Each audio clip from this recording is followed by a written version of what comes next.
नमस्कार, मैं हूं संजय शर्मा। आप देख रहे हैं 4PM न्यूज नेटवर्क।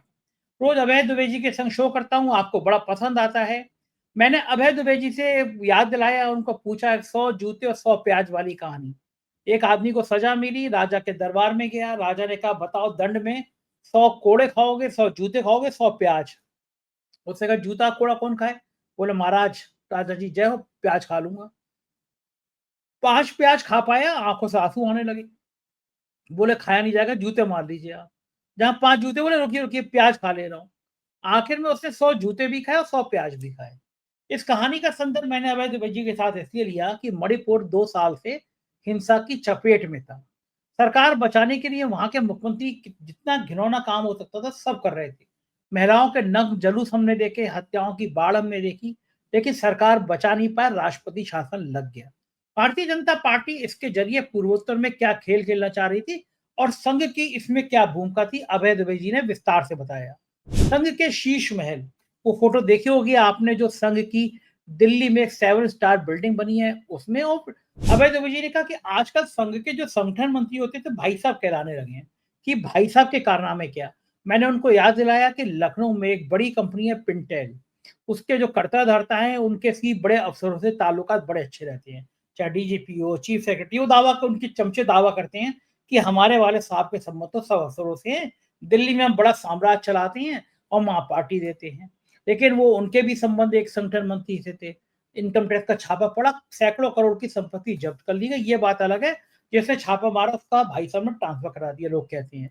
तो इस तरह के जो संघ के भाई साहब हैं उनकी देश में क्या भूमिका है, इस पर भी हमने विस्तार से बातचीत की।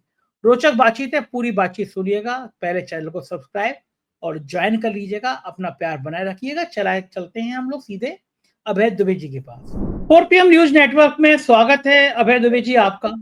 एक किस्सा है 100 जूते और 100 प्याज वाला। आदमी ने 100 जूते भी खाए और 100 प्याज भी खाए। कुछ कुछ मणिपुर में ये सब देखने को मिल रहा है।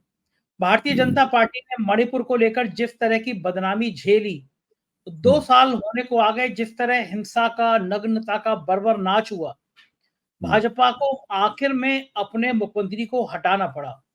एक बड़ा कारण हाईकोर्ट के चीफ जस्टिस रहे वहां सिद्धार्थ मृदुल जी का भी है। उन्होंने मेरे इंटरव्यू में बाकायदा ये कहा कि मैं मणिपुर का चीफ जस्टिस था और मेरे घर के बाहर 1.5 घंटे तक गोलियां चलती रहीं। उन्होंने मुझसे ये भी कहा कि 8,000 खतरनाक खतरनाक हथियार मणिपुर में गायब है और लोगों का शक है कि ये शायद पुलिस के पास, पुलिस के सहयोग से आतंकवादियों के पास पहुंच गए हैं। इस तरह के गंभीर गंभीर बात है, क्योंकि हाईकोर्ट का जो इंसान चीफ जस्टिस रहा है उसके पास तमाम एविडेंस होती है, तमाम चीजें होती हैं। उसके बाद और हंगामा हुआ, सीएम का इस्तीफा हुआ, लेकिन अब अंततः मणिपुर में राष्ट्रपति शासन लगाना ही पड़ गया। क्या लगता है आपको कि क्या बीजेपी इस फजीयत से बच सकती थी? बीजेपी इस फजीयत से इसलिए नहीं बच सकती थी क्योंकि मणिपुर की स्थिति बीजेपी की बनाई हुई है। बीजेपी और भी ज्यादा मैं इसको ठीक से कहूं तो मैं कहूंगा ये राष्ट्रीय स्वयंसेवक संघ की बनाई हुई है। मणिपुर के सवाल पर बीजेपी पूरी तरीके से राष्ट्रीय स्वयंसेवक संघ द्वारा थमाए गए एजेंडे पर काम कर रही थी। इस मामले में संघ में और भाजपा के बीच में कोई मतभेद नहीं था। संघ जिस तरह चाहता था, भाजपा ने मणिपुर की स्थिति को उसी प्रकार से निपटने की कोशिश की और उसका नतीजा हम लोगों के सामने है। सवाल यह है कि एन वीरेन सिंह का इस्तीफा क्यों हुआ। मेरा मानना है कि इसमें ट्रिगर पॉइंट का काम किया उस वीडियो ने, जो कि वायरल हो गया, लीक हो गया वीडियो। आपको उस वीडियो के बारे में पता होगा। जो दो कुकी संगठनों ने उस वीडियो को लीक किया। उस वीडियो में जो आवाज सुनी जा सकती है वो साफ तौर पर एन वीरेन सिंह की, मुख्यमंत्री की आवाज है, जिसमें वो स्वीकार कर रहे हैं कि कुकियों के खिलाफ मैतेइयों की हिंसा के का आदेश एक तरह से प्रोत्साहन उन्हीं का दिया हुआ है। बिल्कुल स्पष्ट रूप से निकल के आ गया। इसके बाद में ये तकरीबन असंभव हो गया था कि वो मुख्यमंत्री बने रहते। अगर वो वीडियो लीक नहीं होता तो अभी और भी ज्यादा उनको मुख्यमंत्री पद पर बनाए रखा जाता। आप सोच सकते हैं कि अगर ये घटना नहीं होती तो भारतीय जनता पार्टी उन्हें मुख्यमंत्री बनाए रखने पर आमादा थी। पूरी तरीके से मैतेइयों का बीरेन सिंह ने फौजीकरण कर दिया था।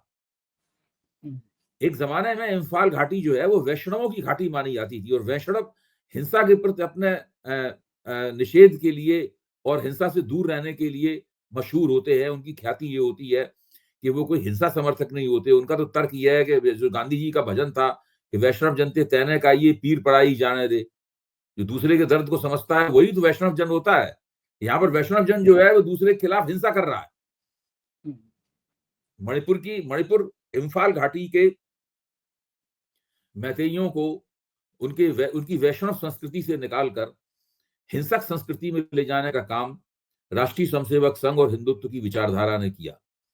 और इसी तरह का काम अगर उनका बस चले तो पूरे उत्तर पूर्व में करेंगे, पूरे नॉर्थ ईस्ट में करेंगे। और वहां उनके इस काम को यहाँ एन वीरेंद्र सिंह अगर इस काम को कराने के एजेंट थे, तो वहां पर उस काम को कराने का एजेंट और पूरी डिजाइन जो है वो हेमंत बिश्व शर्मा के जरिए तैयार की जाएगी। देखिए, पूरा नॉर्थ ईस्ट के बारे में संघ का जो परिप्रेक्ष्य है वो अलग तरीके का परिप्रेक्ष्य है। संघ ये मानता है कि कांग्रेस ने नॉर्थ ईस्ट की जो समस्याएं हैं, उत्तर पूर्व की समस्याएं हैं, इसको ठीक से कांग्रेस नहीं निपटी। कांग्रेस के निपटने के तरीके से वहां पर जो अल्पसंख्यक समुदाय हैं, जो हिंदू नहीं है, जैसे मुसलमान अल्पसंख्यक समुदाय असम के संदर्भ में, ईसाई अल्पसंख्यक समुदाय मणिपुर के संदर्भ में, जो अल्पसंख्यक समुदाय हैं उनको उससे प्रोत्साहन प्राप्त हुआ और हिंदू उससे कमजोर हुए। ये संघ परिवार की अपनी समझ है उस पूरे मसले की। इसलिए वो मणिपुर को एक उदाहरण के तौर पर एक मिसाल बनाना देना चाहते थे कि यहाँ पे किसी भी कीमत पर कुकियों की बात नहीं मानी जाएगी, चाहे उनके खिलाफ उनको सबक सिखाया जाएगा, उनको फिट कर दिया जाएगा, उनको कोने में धकेल दिया जाएगा, उनको इस तरह का पाठ पढ़ाया जाएगा कि सब पूरे उत्तर पूर्व के जो है वो अल्पसंख्यक समुदाय याद रखें। इस दृष्टिकोण के साथ में मणिपुर को आग में झोंका गया। उस झोंकने में संघ परिवार और भारतीय जनता पार्टी, ये तीनों एक साथ जिम्मेदार हैं। और इस सब को काम को करने में एन वीरेंद्र सिंह और केंद्रीय गृह मंत्री अमित शाह, ये दोनों समान रूप से जिम्मेदार हैं, समान रूप से इसमें लिप्त थे। ये लोग ये देखिए, ये किसी भी इस बात को पहले भी मैं 4 PM के मंच पे कह चुका हूं, जो बात मैं कह रहा हूं इसी जोरदारी के साथ मैंने इस बात को पहले भी कहा था। मेरा मानना है कि मणिपुर के मसले की अगर ठीक से जांच की जाए और उसकी रिपोर्ट अगर तैयार की जाए, इस पूरे हिंसक टकराव की रिपोर्ट तैयार की जाए, तो उसमें सारी बातें निकलकर स्पष्ट रूप से आ जाएंगी। ठीक है, आपने आरएसएस का जिक्र किया, तो आपने दिल्ली में आप रहते हैं, आपने देखा वो 7 स्टार आरएसएस का ऑफिस। अब तो बीजेपी के ऑफिस देश में हर जगह जगह बने थे। अब तो आरएसएस ने सोचा नहीं होगा कि दिल्ली में इतना 7 स्टार होटल टाइप का ऑफिस बन गया है। क्या लगता है इतने बड़े सुविधा होगी? सत्ता में बीजेपी की सत्ता में आने के बाद केवल इसी बात का एक तखमीना लगाया जाए, जांच की जाए कि भारतीय जनता पार्टी और संघ परिवार के संगठनों ने कौन कौन सी संपत्तियां अर्जित की हैं, उनके पास कितनी बिल्डिंगें हैं इस वक्त, उन बिल्डिंगों के इंटीरियर के ऊपर कितना रुपया खर्च हुआ है, बिल्डिंगें बनवाने पे कितना रुपया खर्च हुआ है, और सत्ता में आने से पहले ये लोग किन बिल्डिंगों में रहते थे, किन बिल्डिंगों में इनके दफ्तर थे। केवल इसी की एक रिपोर्टिंग हो जाए, इसी की जांच हो जाए, तो सारा देश हक्का बक्का हो जाएगा। ये अरविंद केजरीवाल के मुख्यमंत्री आवास को शीश महल कह के इन लोगों ने इतना प्रचार किया। इन लोगों ने कितने शीश महल बनवाए हैं इस पूरे देश में, इस बात का ये बात भी लोगों के सामने आनी चाहिए। लेकिन जांच कौन कराएगा? ये तो पत्रकारों की जिम्मेदारी है, ये तो सोशल मीडिया की जिम्मेदारी है, ये विपक्षी दलों की भी जिम्मेदारी है कि वो इन तथ्यों को लोग सामने लाएं। मतलब आपका कहना है कि देखिए, सारे विपक्षी दलों को भारतीय जनता पार्टी भ्रष्ट कहती है। नरेंद्र मोदी कहते हैं सारे विपक्षी दल भ्रष्ट हैं। विपक्षी दलों को बुरा लगना बंद हो गया है इस बात का। हाँ, ये तो कहती है। हाँ, अब विपक्षी दल इसके जवाब में भारतीय जनता पार्टी ने जितने बड़े पैमाने पर अपने दफ्तरों को बनवाने में और संघ परिवार के जो संगठन है उनके दफ्तरों को, आलीशान दफ्तरों को बनवाने में जो रुपया खर्च हुआ है, कम से कम उन सब दफ्तरों की एक तस्वीर जारी कर दी जाए। ठीक बात भाई, है। मैं एक बार संस्कार भारती के दफ्तर में गया, कई साल पहले की बात है, नई सत्ता में आए थे उस वक्त, और मुझे जो बात करनी थी मैंने वहां जाके की। उसके कुछ वर्ष बाद मेरे पास फोन आया कि आप जरा, हमारा दफ्तर आईटीओ पे आ गया है, और उसमें अब उनका जो दफ्तर है वो बिल्कुल स्टेट ऑफ आर्ट है। वो तो वहां पे हैबिटेट की बिल्डिंग की तरह उसको देख रहे हैं कि हम लोगों को बुलाएंगे, वो हमारे यहाँ सेमिनार रूम है, हमारे यहाँ कॉन्फ्रेंस रूम है, लोग वहां पे करेंगे। आप सोचिए, वो एक छोटे से मध्यवर्गीय फ्लैट में दफ्तर था जहां पर है एक छोटी सी कटोरी में 2 ग्लूकोज के बिस्कुट पार्ले के रखे हुए और एक केवल कप में पुराने से कप में चाय पिलाई गई मुझे। और अब आप उनके दफ्तर को देखिए। मैं ये नहीं कह रहा हूं कि संगठनों के पास अच्छे दफ्तर नहीं होने चाहिए। मैं ये नहीं कह रहा हूं कि संगठनों को तमाम सारी जो सुविधाएं हैं वो संगठनों को नहीं मिलनी चाहिए। सवाल ये नहीं है। सवाल ये है कि अभी थोड़े दिन पहले तक आपकी हालत क्या थी और अचानक आपकी हालत में ये मोहर कौड़ी का अंतर कैसे हो गया। ये गलत तरीके से हुआ हो, सही तरीके से किया हुआ हो, भ्रष्ट तरीके से हुआ हो, ईमानदार तरीके से हुआ हो, किसी भी तरीके से हुआ हो, ये काम इसका पूरा ब्यौरा लोगों के सामने आना चाहिए। ये स्पष्ट मैं ये नहीं कह रहा हूं कि सब भ्रष्टाचार के जरिए हुआ। ये तो सब प्रमाण मिलेंगे तो ये बात कही जाएगी। सवाल ये है कि भ्रष्टाचार के जरिए हुआ हो या ईमानदाराना तौर तरीकों से हुआ हो, ये बात लोगों के सामने आना चाहिए कि सत्ता का चमत्कार क्या है। ठीक बात है, सत्ता कैसे जादू कर देती है। हाँ, ये जादू कैसे हुआ। अच्छा, संघ तो अपने आप को ईमानदार अटल बिहारी कहता है तो वाजपेयी भी 6 साल तक सत्ता में रहे थे, तब ये जादू नहीं हो पाया था। हाँ, भाई मोदी जी ने कर अटल दिया। बिहारी वाजपेयी 6 साल तक सत्ता में रहे, ये इनको 10 साल हुए, 4 ही साल का तो फर्क है। ये फर्क सही केवल बात है। 4 साल का ही तो है ना। ऐसा तो है नहीं कि ये 25 साल से सत्ता में हो या ठीक 50 बात है। साल सत्ता, ऐसी बात तो नहीं है। 4 साल तो है। और ये फर्क 3-4 पिछले दूसरा कार्यकाल जब शुरू हुआ नरेंद्र मोदी का, तब से ये सारे के सारे अंतर आने शुरू हुए। संघ अपने आप को ईमानदार कहता है, खुद बता देना चाहिए उसको कि उसके पास कहां से पैसा आया, इतनी करोड़ों बिल्कुल अरबों रुपए बिल्कुल, ये की पैसा कहां से आया है। संघ जो के स्वयंसेवक, उनके कार्यकर्ता, प्रचारक, मैं निश्चित रूप से मानता हूं, मैं विचारधारात्मक रूप से हम लोग अलग हों या क्या हों, लेकिन वो लोग सादगी पूर्ण जीवन ही व्यतीत करते रहे हैं। एक झोलाधारी जो कार्यकर्ता की छवि होती है, वो ही संघ के प्रचारक की छवि है। वो उनको एक वैभवपूर्ण, विलासितापूर्ण जीवन और आलीशान भवनों में, आलीशान दफ्तरों में रहते हुए मैंने कभी नहीं देखा। अब देखेंगे। लेकिन वो परिस्थिति काफी बदल गई है। देखिए, मुझे अच्छी तरीके से याद है कि जब इन्होंने 4 जून को बहुमत खोया, तो बहुत बड़ा जूतम पेजार शुरू हुआ, बहुत बड़ा लत्याव शुरू हुआ। उसमें मोहन भागवत ने, इंद्रेश कुमार ने, रतन शारदा ने अपने लेखों और वक्तव्यों के जरिए नरेंद्र मोदी पे बहुत छीटाकशी की। इसमें कोई शक की बात नहीं। अच्छा, तो मुझे लगा कि ये छीटाकशी एक मुकाम तक पहुंचाएगी इस पूरी बहस को। तो जिस वक्त मैं ये उम्मीदें कर रहा था, तब तक संघ के एक ऑब्जर्वर ने, जो कि संघ के भीतर भी काम करते रहे हैं, उन्होंने मुझसे कहा कि अभय जी, आप बहुत ज्यादा उम्मीदें कर रहे हैं। हम लोग एक चैनल के लिफ्ट से बाहर निकल रहे थे, तो उन्होंने कहा बहुत ज्यादा उम्मीदें कर रहे हैं। हमने क्यों कि अरे इतने पिछले 3-4 साल में बड़ी मलाई काटी है इन लोगों ने, इससे ज्यादा नहीं आगे बढ़ पाएंगे, ये छींटाकशी तक ही रह जाएंगे। अब वो बात बदल चुकी है, वो बात नहीं रही। बहुत मलाई खाई है इन लोगों ने, सत्ता की मलाई में ये लोग बिल्कुल चिकने हो चुके हैं। वही हुआ भी, छीना-ईटागरी सब बंद हो चुकी है। अब बिल्कुल दोस्ताना है, कोई आपस में मतभेद नहीं रहे, कतई कुछ नहीं। बस 2-3 बातें कही गई थी शुरू में, इसके बाद कुछ नहीं है, सब चल रहा है, सब चीज चिकनी है और फिसल रही है। सही बात है। और वो जमाना चले गए जब संघ के प्रचारक बिल्कुल सादा रहते थे, राजदूत मोटरसाइकिल से चलते थे। अब तो मैं आपको बताऊं कि संघ के जो संगठन मंत्री जाते हैं राज्यों में काम करने के लिए, जहाँ सरकारें होती हैं, सबसे पावरफुल केंद्र हो जाता है वो ठेकेदारों का, अफसरों का, बिचौलियों का। मैं उत्तर प्रदेश की बात बता दूं। उत्तर प्रदेश में भारतीय जनता पार्टी एक संगठन मंत्री, एक पिंटेल कंपनी है यहाँ पे।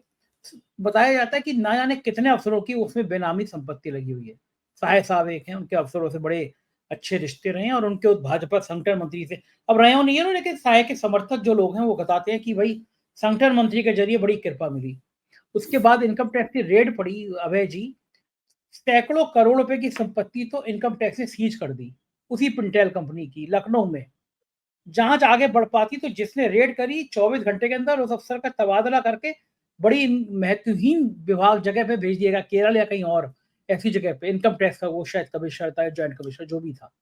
तो आप सोचो कि अगर कोई बिल्डर, एक बदनाम बिल्डर, जिनकी मैं बात बता रहा हूँ, रिलायंस कंपनी में छोटी सी नौकरी किया करते थे, आज वो सैकड़ों करोड़ के मालिक हैं।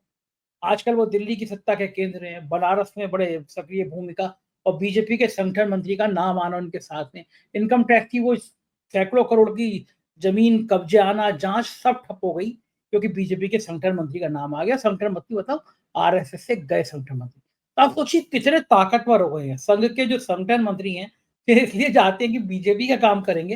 वो दरअसल अब ठेकेदारों का, दलालों का और बिचौलियों का काम करने लगे हैं। तो सवाल ना कहीं न कहीं तो फिर संघ पे खड़े होंगे ही ना, कब तक संघ बचेगा? देखिए, ऐसे ये जो सवाल। ताकतवर जिस शख्सियत को आप ताकतवर कह रहे हैं, दिल्ली में जानते हैं इस शख्सियत का नाम क्या है? भाई साहब। भाई साहब। ये दिल्ली में भाई साहब लोग हैं, सारे के सारे लोग। भाई साहब लोग सब जगह तय हैं। नौकरी पानी हो तो भाई साहब लोगों के पास जाओ, काम करवाना हो तो भाई साहब लोगों के पास जाओ। इनमें से बहुत सारे भाई साहब लोग सरकार में काम करते हैं, बाकायदा आधिकारिक रूप से नियुक्त हैं। हुँ। केंद्र सरकार में बहुत बड़े पैमाने पर भाई साहब लोग आधिकारिक रूप से नियुक्त हैं। राज्य सरकारों में बहुत बड़े पैमाने पर भाई साहब लोग आधिकारिक रूप से नियुक्त हैं। भाई साहब लोग तय करते हैं कि आप यूनिवर्सिटी के शिक्षक बन पाएंगे कि नहीं बन पाएंगे। भाई साहब लोग तय करते हैं कि आप वाइस चांसलर बनेंगे कि नहीं बनेंगे। अगर कोई आदमी रिटायर हो रहा है तो भाई साहब लोग उसके रिहेबिलिटेशन के, उसके पुनर्वास के लिए तय करेंगे कि उसको वाइस चांसलर बनवाएंगे, क्या बनवाएंगे, कहीं का डायरेक्टर बनवाएंगे, क्या करवाएंगे उसको। सब कुछ भाई साहब लोग तय करते हैं। भाई साहब भाई लोग बड़े साहब लोगों इम्पोर्टेंट। का दूसरे तमाम संदर्भों में भी नाम लिया जाता है। बड़े-बड़े महत्वपूर्ण हो गए भाई साहब लोग। ठीक भाई बात है, साहब लोग, संघ की कार्यशैली। ये एक चलते नई हैं शख्सियत उभरी है भाई साहब की। नई पहले भाई शख्सियत है। साहब नहीं होते थे। हाँ, अब सबके भाई साहब जो हैं वो सब कुछ सर्वे-सर्वा हो गए हैं। दूसरी खबर की तरफ चलते हैं। महाविकास अघाड़ी गठबंधन में भी कुछ-कुछ ठीक नहीं चल रहा। महाराष्ट्र की राजनीति में भी बड़ा पेच चल रहा है। आदित्य ठाकरे मिले दिल्ली में आए, वो राहुल गांधी से मिले, वो केजरीवाल से मिले, लेकिन शरद पवार से नहीं मिले। उद्धव गुट जो है वो बहुत नाराज है कि एक कार्यक्रम में शरद पवार ने शिंदे का सम्मान कर दिया। महाराष्ट्र की राजनीति बहुत तेजी से पलटा खा रही है। ये माना जा रहा है कि शिंदे, शरद पवार, उद्धव ठाकरे के कुछ सांसद टूट के एक नया गुट बना सकते हैं। अमित शाह तो चाहते हैं कि सूत्रों से मिली जानकारी के मुताबिक वो चाहते हैं कि शिंदे फिर सीएम बन जाए, फडणवीस दिल्ली आ जाए, केंद्रीय मंत्री बन जाए। ये जो इंडिया गठबंधन में ये जो खेल चल रहा है शरद पवार को किनारे करने का, इसका अंजाम क्या होगा? देखिए, इसकी पेचीदगियां बहुत ज्यादा हैं। इसमें हुँ, चीजें इतनी साफ नहीं है कि उसको हम तुरंत पहली नजर में देख के उसकी समीक्षा कर दें, उसका विश्लेषण कर दें। हुँ, अब इसमें अगर मान लीजिए अमित शाह ये चाहते हैं कि फडणवीस को मुख्यमंत्री पद से हटाकर केंद्र में कुछ मंत्री पद वगैरह दिया जाए, और शिंदे को फिर से मुख्यमंत्री बनाया जाए, अगर अमित शाह की ये चाल है या उनकी ये डिजाइन है अमित शाह की, है ना, तो वो अपनी चाल और डिजाइन को कैसे जमीन पे उतारेंगे, ये एक बहुत बड़ा मसला है। अब इसमें हुँ, फडणवीस कोई हाथ में हाथ रख के थोड़ा बैठे रहेंगे,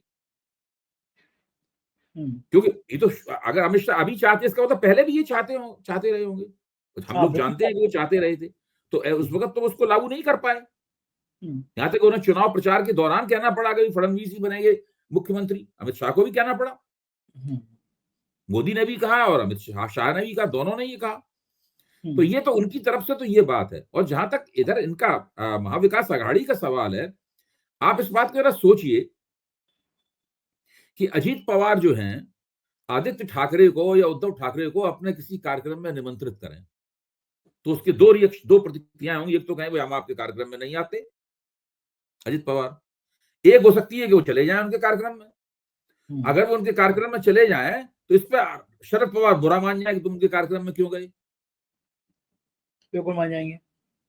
हाँ, तो अब ये जो पूरी परिस्थिति है ना, ये परिस्थिति कुछ अजीब सी है। मैं तो उद्धव ठाकरे की शिवसेना है, उसकी इस प्रतिक्रिया को बहुत मतलब बहुत सही नहीं मानता। भाई एक उप मुख्यमंत्री है जो मुख्यमंत्री रह चुका है। शरद पवार महाराष्ट्र की राजनीति के बहुत ही सीनियर और वरिष्ठ नेता हैं। लगभग वो सब लोगों के लिए पिता समान और बड़े भाई समान है शरद पवार। सीनियर मोस्ट, उनसे ज्यादा वरिष्ठ तो कोई है नहीं। हुँ, उसके बाद में वो थोड़ा राजनीतिक संकट के भी शिकार हैं इस वक्त। उनकी पार्टी हार गई है।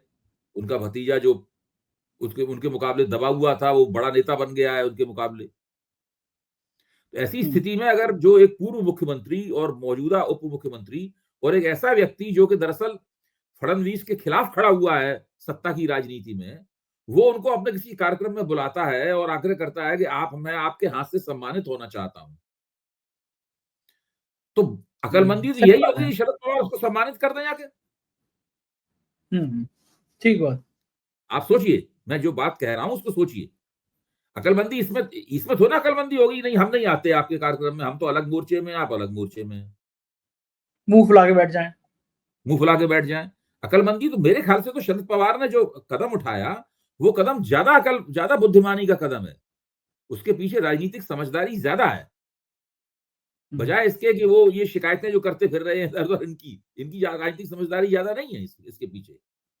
हाँ, ठीक है, वो कुछ उद्धव ठाकरे थोड़े गुट जो सेंसिटिव भी है। पिछले दिनों में समाजवादी पार्टी और उद्धव गुट अरे में भाई, भी एकनाथ तकरार हो शिंदे की गई। वजह से उनकी सरकार टूटी वगैरह, तो उस मामले में वो काफी नाजुक हाँ, मिजाज हो गए, स्वाभाविक हाँ, ही है। लेकिन अब सवाल ये, राजनीति जो है ना, राजनीति तो अपनी गति से चलेगी। वो आप अगर मान लीजिए इस एक किसी खास मामले पे आपकी आपकी तुनक मिजाजी का राजनीति, उसके हिसाब से तो राजनीति नहीं चलेगी ना। और हाँ, शरद सही पवार बात है। आपकी मर्जी से थोड़ा ना आप अपनी राजनीति तय करेंगे। ठीक बात है, जो उन्हें करना है करना, वो करेंगे ही करेंगे। नहीं, मुझे लगता ये है कि मुझे, अगर हम जो उन्होंने किया उसकी हम समीक्षा करें, तो मुझे लगता है कि उनका काम ज्यादा अकलमंदीपूर्ण है। हाँ, सही बात है। बिहार को लेके बड़ा फोकस है। आदित्य ठाकरे ने कहा कि भाई इंडिया गठबंधन मजबूत रहना चाहिए, ईमानदारी से चुनाव नहीं होते हैं, बेईमानी का ज़िक्र किया। ये सब बातें कि बिहार को लेके ज़्यादा सेंसिटिव हैं। अभी से बिहार के चुनाव की गोटियाँ बिछने लगी हैं। देखिए, अब तो इस पूरी साल में एक ही चुनाव होना बाकी है, और वो बिहार का चुनाव है। वो बहुत ही महत्वपूर्ण चुनाव है, क्योंकि आपको याद होगा कि 2015 में जब भारतीय जनता पार्टी दिल्ली का चुनाव भी बुरी तरह हार गई थी और बिहार का चुनाव भी बुरी तरह हार गई थी, तो नरेंद्र मोदी के नेतृत्व पर सवालिया निशान लग गया था। इस बार उन्होंने 2025 में उन्होंने दिल्ली का चुनाव जीत लिया, तो एक बाधा तो उन्होंने पार कर ली। दूसरी सबसे बड़ी बाधा है, जो साल के अंत में बिहार का चुनाव होने वाला है। बिहार का चुनाव जीतना उन्हें दिल्ली के चुनाव जीतने से भी ज्यादा महत्वपूर्ण है। हाँ, सबसे बड़ा तो बड़ा हाँ, क्योंकि राज्य है। बिहार बहुत बड़ी चीज है, हुँ, और बिहार में ज्यादा पेचीदगियां हैं। हुँ, बिहार में पेचीदगियां बहुत ज्यादा हैं। नीतीश कुमार एक इस तरह की हस्ती हैं, इस तरह की शख्सियत हैं, कि वो आपको कितने भी नापसंद हो, फिर भी आप उनके साथ रहने के लिए मजबूर हैं।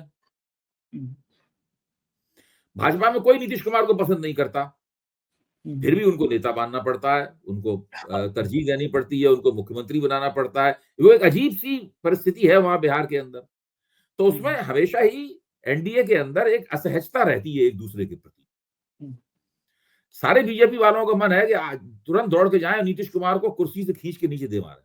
सब चाहते हैं ये, हाँ, हाँ, लेकिन कोई ये करने की स्थिति में है नहीं। तो मन ही मन हुँ, सब लोग कुड़ते रहते हैं। अच्छा, उनको समझ लगता रहा हूँ। है कि जिस दिन नीतीश कुमार हमसे नाराज हो गए और जाके अगर तेजस्वी के साथ खड़े हो गए, तो उसी दिन ये चुनाव हार जाएंगे। उनके हुँ, 16% वोट जो है वो तेजस्वी के साथ जैसी मिले, वैसी पता लगा भाजपा चारों खाने चित।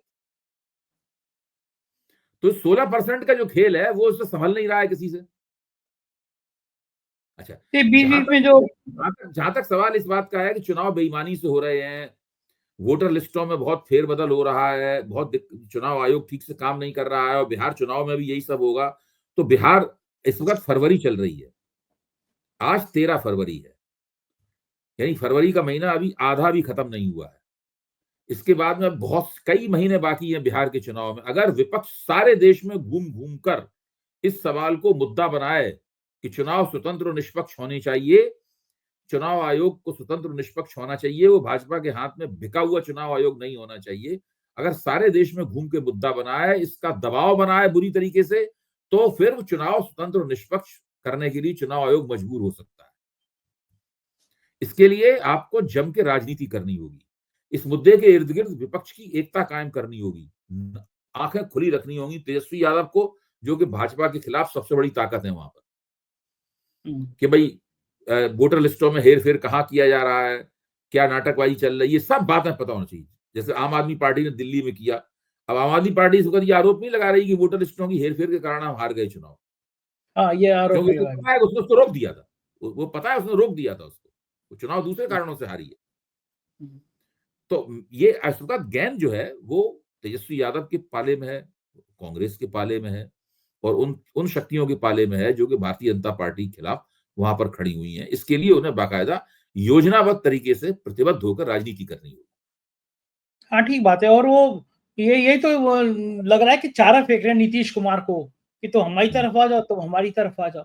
जबकि नीतीश कुमार के बारे में इतना देखिए, कहा आज जाता की है कि तारीख में तो मुझे नहीं लगता कि नीतीश कुमार एनडीए छोड़ के जाएंगे, बशर्ते एनडीए ही उन्हें धक्का ना दे। एनडीए अगर क्यों एनडीए, धकेलेगा?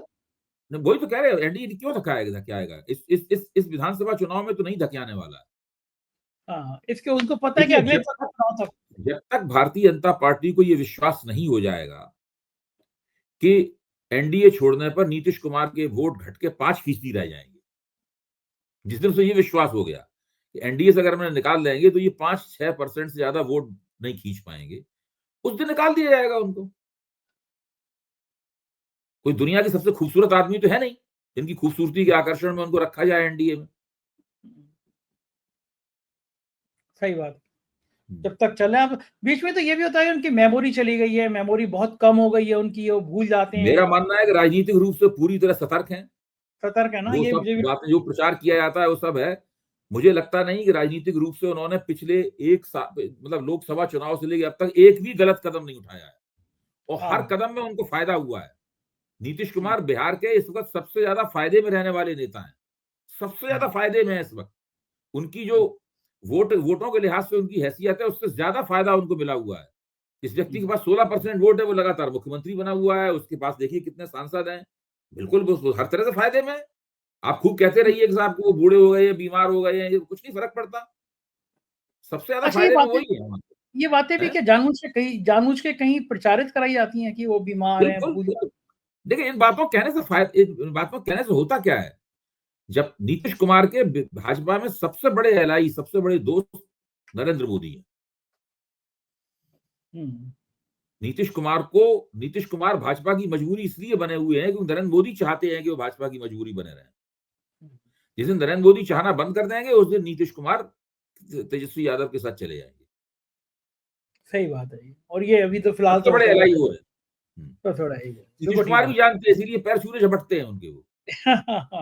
वो स्टाइल बहुत अच्छा लगता है, लपक के पैर छूते हैं, वो स्टाइल हाँ, बहुत अच्छा होता वो इसीलिए वो लोग कहते हैं भाई ये क्या कर रहे हैं? नीतीश कुमार जानते हैं इसी बंदे की वजह से मैं एनडीए में हूँ और मुख्यमंत्री बना हुआ हूँ। है। वक़्त देखिए, कभी चेक वापस कर दिया था, क्या मैं ऐसे आदमी का चेक नहीं ले हाँ, सकते इस हाँ, बार वो भी? तो हाँ, और नहीं आज तो की उन्होंने तारीख उन्होंने लालू के साथ मिलके धूल भी चटाई भाजपा को, ऐसी बात नहीं। हाँ, वक़्त होता है राजनीति में, भरोसा नहीं है कि कब कौन दोस्त हो जाए और कब कौन दुश्मन हो जाए। जी, जी। बहुत-बहुत शुक्रिया अभय जी, आपने समय दिया। Thank you sir. ये थे अभय दुबे जी, और पूरी बातचीत सुन के आपको अच्छा लगा होगा। आपकी प्यार भरे कमेंट का मुझे इंतज़ार है। ज़रूर कीजिएगा। शुक्रिया, थैंक यू।